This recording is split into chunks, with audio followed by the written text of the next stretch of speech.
Hello and welcome to this edition of Vision Builders with Dr. Kenneth De Zilwa, the Chairman of LankaClear. LankaClear is the operator of the national payment network and continues to revolutionize the banking and financial services sector over the past 2 decades. To kick things off, will you tell us about the global and regional trends that you see? And where does Sri Lanka stack up in terms of building a national digital infrastructure? To answer your question, I think the global trends, you need to look at it from 2 points of view, particularly the economic point of view is of significance. Why I say that is because currently we are experiencing a major business cycle event which is transforming the global economy. This business cycle event is an event which lasts for about 60 years. In business cycles terms, we call it a long cycle. So this long cycle unfolded back in 2017, and now it's coming to its fruition, where you see the global economy shifting based on technology. So technology is the pillar or the cornerstone which is now driving this economic juggernaut that we see unfolding. Now, so that is your first pillar, the economic side. And you see within that technological vertical, you see many other subcategories unfolding, like green technology, AI, robotics. All that is part of this long business cycle.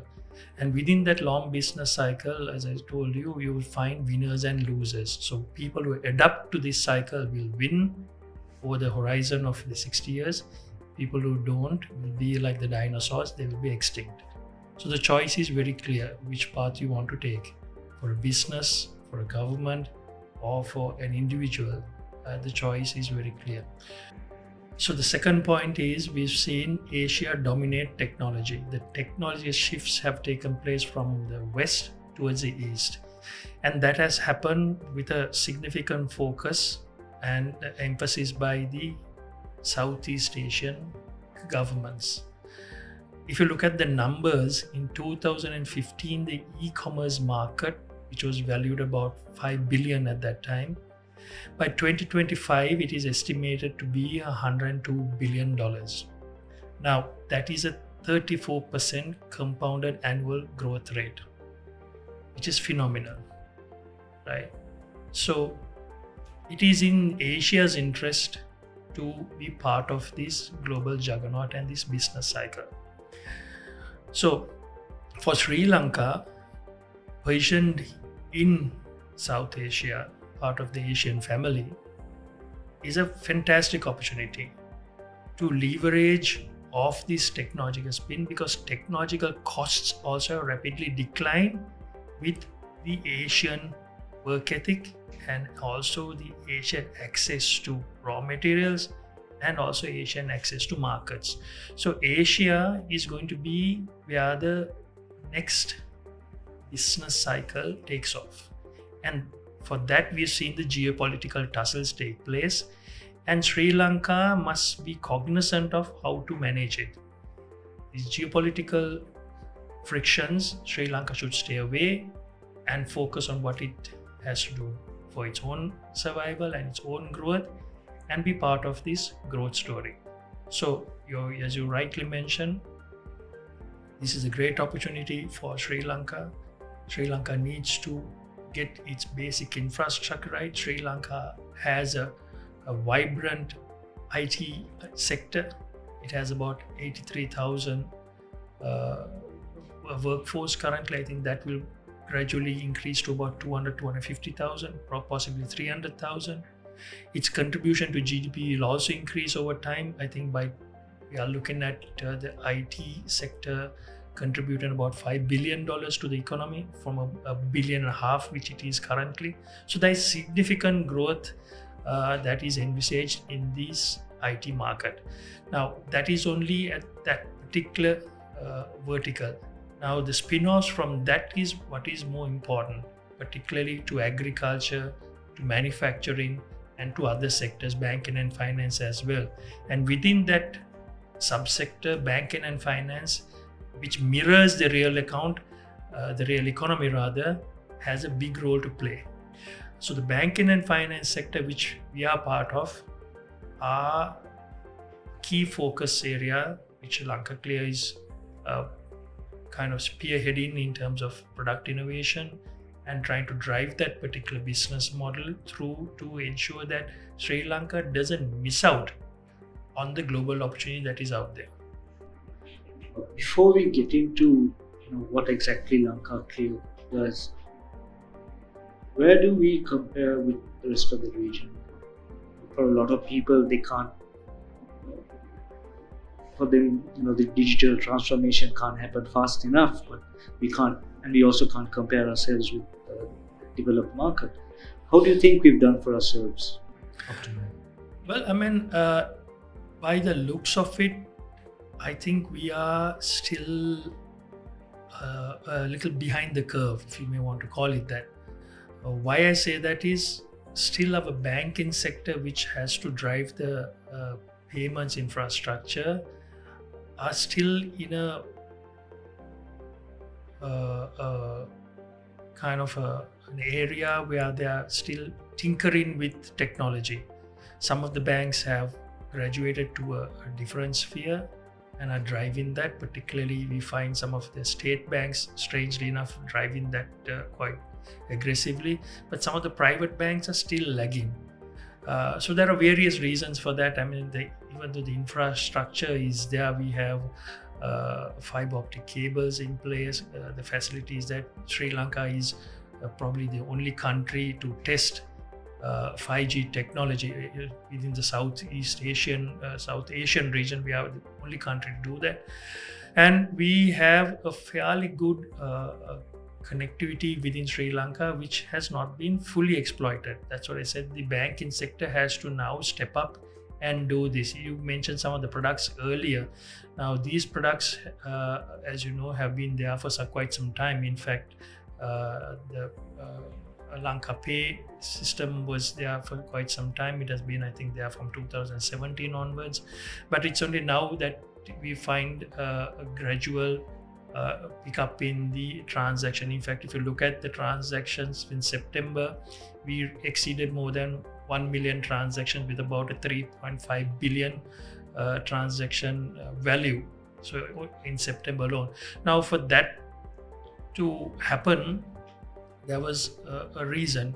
The reason was COVID. So COVID actually helped the country to really sharpen its focus and look at cashless society and cashless transactions due to the fact of the pandemic. So that has helped Sri Lanka to refocus its digital economy and has now kind of pushed the agenda to a much more dynamic discussion than what it was a few years back.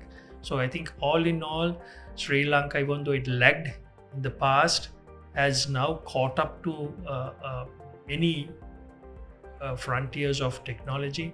We are seeing tech startups also come in. The fintech industry is thriving, and LankaClear supports that type of takeoff. We have also engaged with the fintechs to ensure that there is a proper standard that is maintained, and also that we ensure that we bring about a certain set of rules and guidelines so that people tend to see LankaClear's stamp as a way of reassuring the public that these particular fintechs are also compliant to the latest technology and particularly security aspects, and there is a reliable partner at the back of its supporting the infrastructure, which is paramount for this particular sector to develop. So LankaClear is driving that particular agenda quite aggressively from where it was. We have always been seen as a tech back office, if you want to call it that. And now I think we have to reposition the company, because that has had its results, but not the desired results that we want to see from a company that which was established in 2002, mind you. It was established based on a public-private partnership, which is a great model.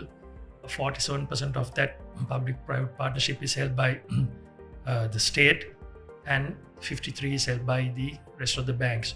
So the banks are part and parcel of our stakeholders, and therefore it's in their interest to work with us, collaborate with us, and drive this new agenda post-COVID. So it's a great opportunity for banks to now participate in. So you have a suite of services, some of them digital services. Some of them are now legacy. Some of them are fairly new, a little bit more in the pipeline. But if you take us through some of them, we have CEF's Just Pay, LankaClear, LankaSign, the LankaPay government payment platform. It's unfortunate that you said that although the infrastructure was in place, it took COVID for people to realize its benefits.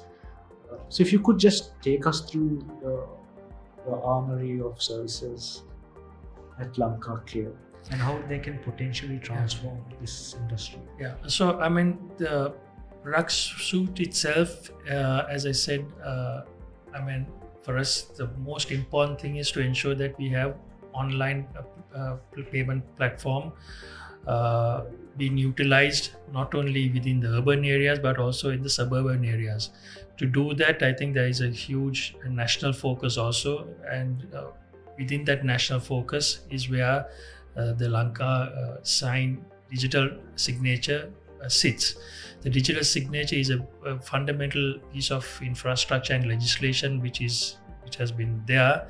The legislation is, of course, Electronic Transaction Act, which was initially rolled out in 2006, and then subsequently in 2017, I think they upgraded it. They amended the act so that it facilitates a broader governance structure. So with that piece of legislation, I think the digital signatures are key for banks to now transact and enable customers to transact locally, so you don't have to have physical documents moving from place to place. Not only that, it also enables people to work more efficiently, and also it looks at bringing cost savings to the banks as well as to the businesses who use this particular digital signature. So we are aggressively trying to promote that, and I think even the government through the President's office has issued a directive to all state institutions and local government authorities to adopt this. It was issued in September.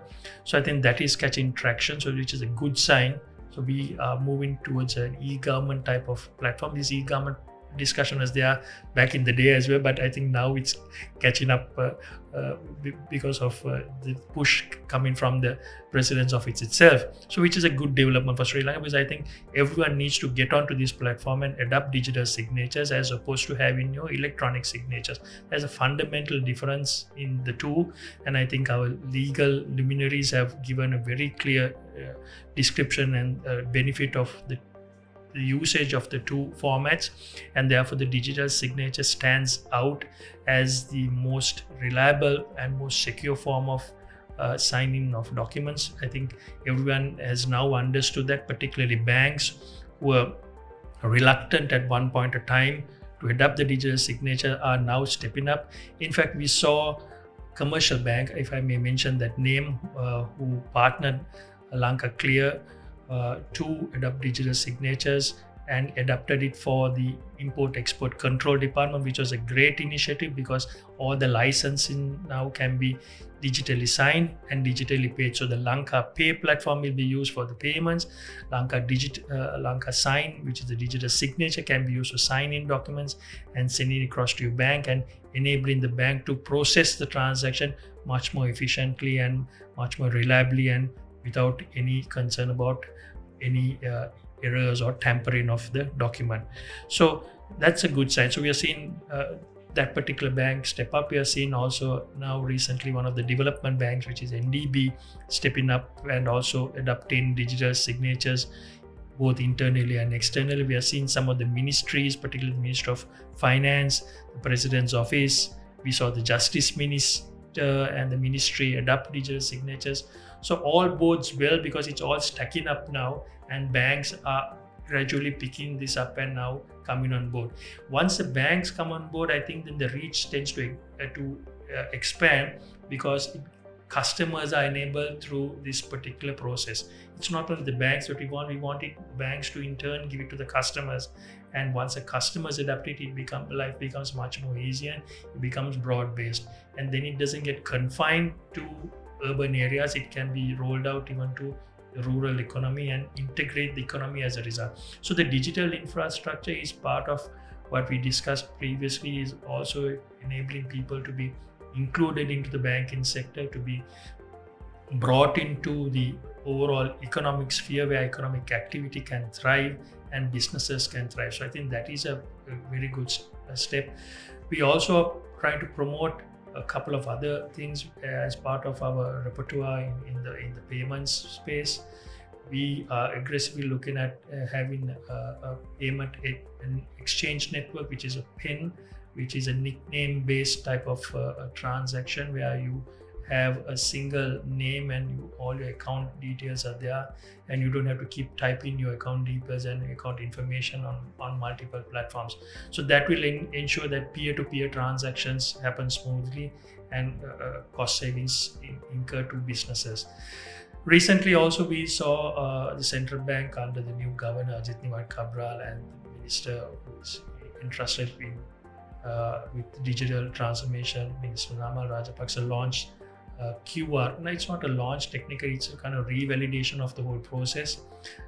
So it was a good development. I think it just re-emphasizes that at the retail point, we want to ensure that people are using less cash, because I think the cash soilage and damage and the reprinting of notes is a costly exercise.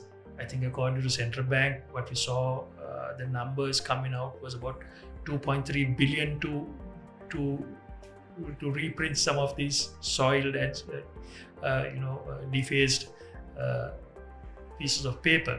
So I think that will help to bring costs down from the economic point of view, and also it will translate into more business volumes at the retail store. I mean, ultimately we want the SMEs to benefit. And with the SMEs benefiting, I think the country will benefit, because the country comprises about 70% of SMEs. And we want that reach to happen. And that's why LankaClear has now decided at a strategic level, at a board level, to reposition the brand and re-look at our focus for the future. And I think that's quite an exciting proposition as we will see it unfold shortly. What are some of the new initiatives in the pipeline? As I said, we were looking at two things, three in fact. One was to look at integrating LankaClear with the Asian Pacific network as part of an initiative. We are looking at also having a similar payment gateway like PayPal being introduced. I think we have had discussions with an alternative payment vendor, which will have cross-border payments come through, because I think there's a huge need for particularly young entrepreneurs who are online, who develop a lot of software and technology and sell their products online, for them to receive these dollar cash flows have been an issue. So that's number two. Number three is also we are trying to encourage banks to look at our USD clearing system, a US dollar clearing system, which we already have, similar to what we have for the rupee clearing system. Now that has been a product that has been underutilized by the banking sector for some strange reason.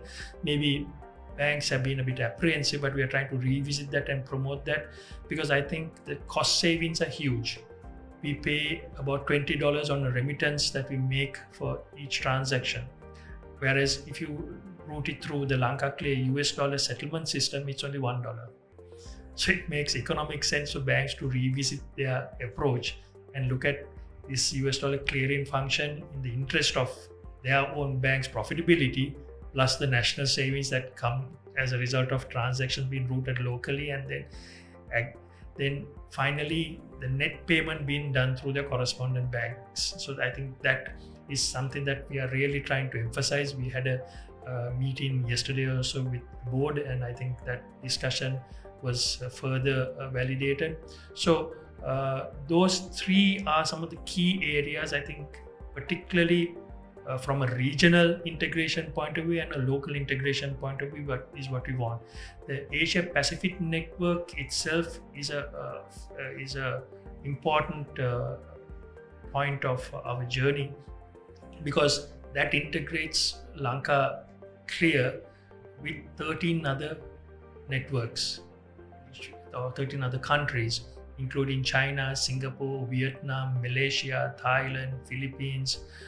So it's a wide network which we have to be part of, and that's our journey. Because I think once we're in that particular domain, then we have interconnectivity, and we can have a fairly good regional integration, and also those cost savings will be significant, where we can have access to ATM machines globally, right? And also those cost savings will be fairly significant.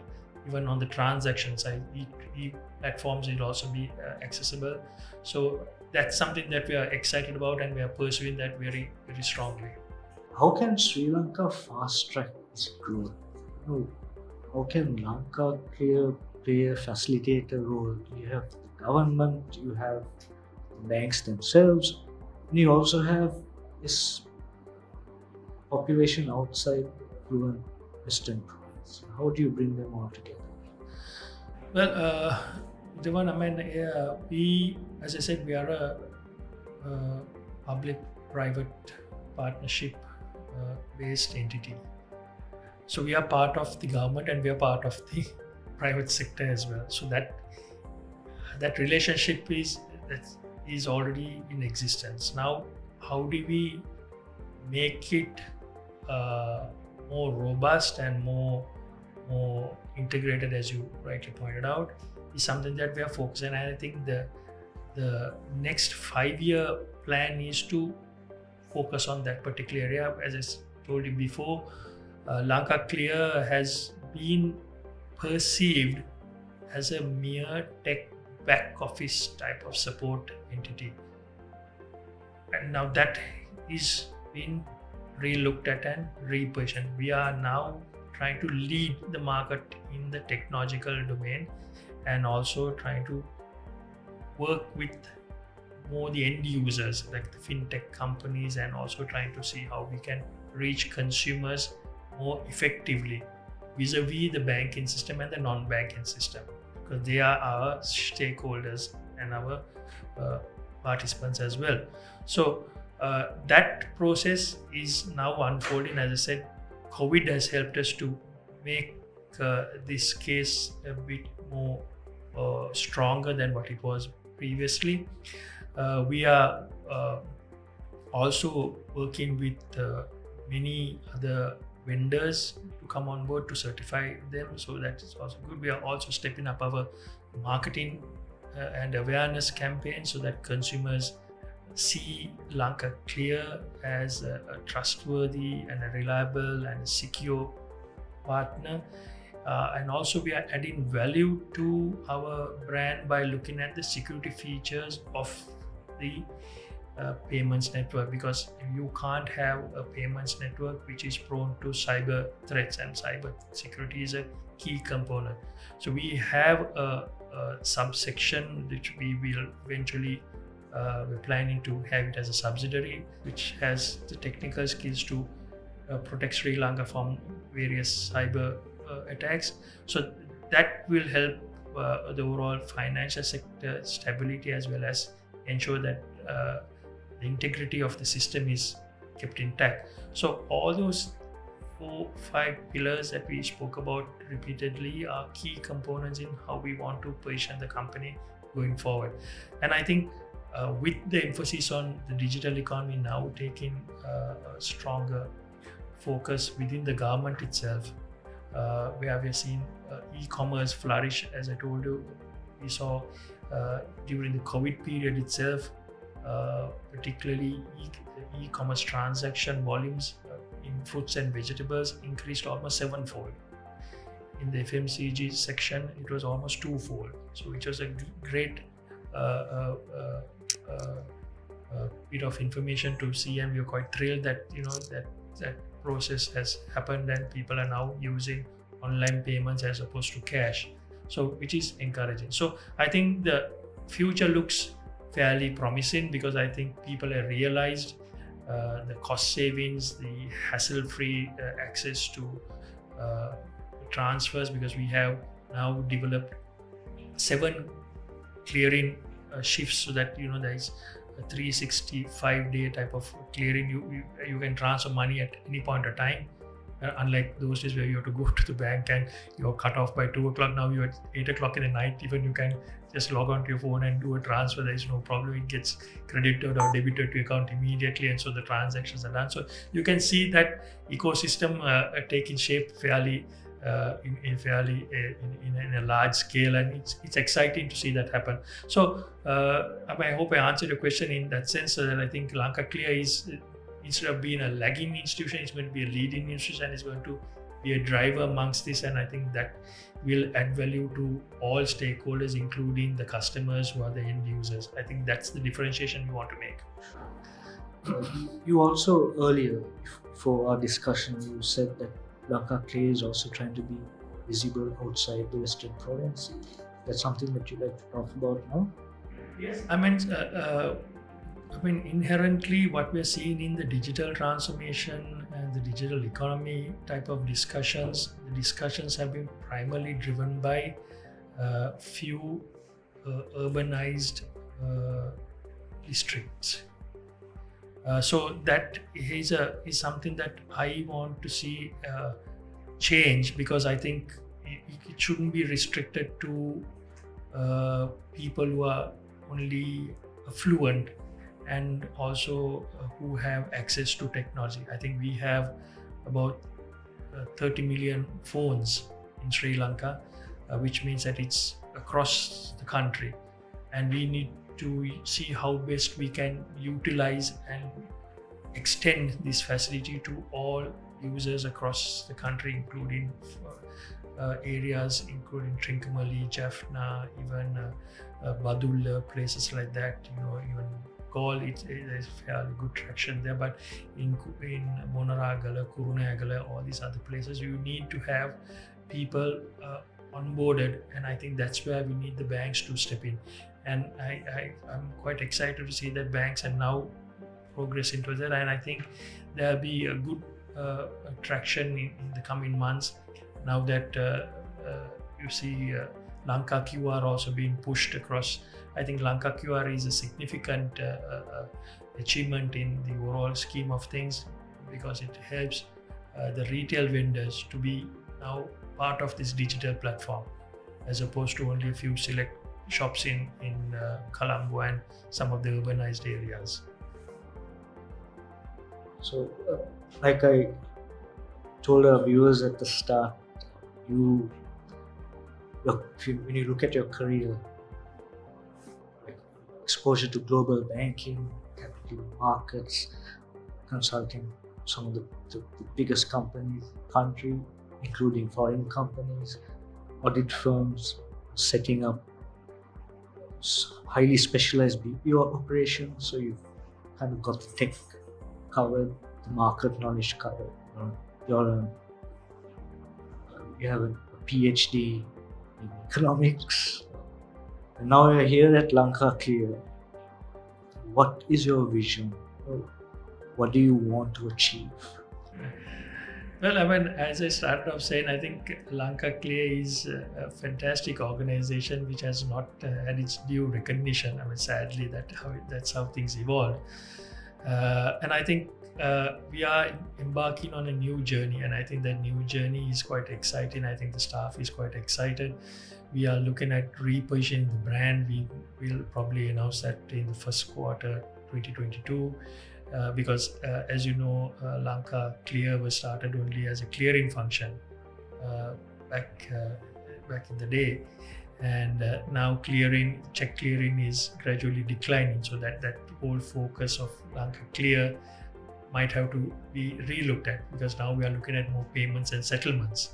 And I think that's something that we are using the brand also LankaPay as opposed to LankaClear in most of our brand guidelines and in our branding out there. So I think that needs to be now repositioned. I think we are looking at repositioning LankaPay as a global brand, as a regional player that we can lock horns with other regional players. Because remember, LankaClear, when it started its clearing operation, was, as I told you, was probably the first South Asian country to have the clearing, digitalization of clearing, and also the second in the world. So I mean, with that type of track record, we have to leverage. And how do we do that is by looking at what is out there in the future, and also how we can play a bigger role within the region. Why can't we take these particular products and use it in other regions? For example, the US dollar clearing function. Why can't we provide that service to other countries? So those are the questions we kept asking internally. And I think there is a fair amount of understanding of our capabilities now, and the bandwidth that is there, and the firepower that will enable us to make this transition. So it's quite exciting in that sense, that I think LankaClear will transform itself into LankaPay, and from LankaPay, I think we'll become a regional payments and service solution provider. We are looking at it and from that point of view, because if you're only a mere developer, it doesn't really help. You have to look at the full functionality of that entire product itself, and the functionality only happens when you look at it from an end customer point of view. How does that end customer react? How does that end customer benefit? Right? And so that is the type of thinking we're trying to bring into the organization. We're trying to change some of the organization's culture from a tech to a more service and solutions type of mindset, for them to be more accountable, for them to react to the customer more proactively, to take those decisions whilst thinking on their feet, because I think that is important. And also to look at their own SBUs as or their own selves as entrepreneurs. The business entrepreneur is a concept that we have to bring into these particular individual business verticals of the organization, so that you see yourself as an integrated entrepreneur supplying a common type of service for the end user. And if that happens, I think then LankaPay will become a fairly large player within the region. I foresee that, because I think the technical skills and the passion is already there in the system and the team. And I'm hopeful that that will give not only the people who are engaged with the brand and with the with product development, but it will also enhance Sri Lanka's scope as a regional player. Because once we now have adopted the digital signature, the next is how do we ensure that cross-border digital signature can be permitted, and I think we are working towards that. And most probably by 2022 that will happen. Once that is in place, I think then we use a digital signature cross-border, and that's the journey for LankaClear and LankaPay eventually. Thank you so much, Kenneth, and thank you for joining us. So the intent and purpose are clear, the vision is grand.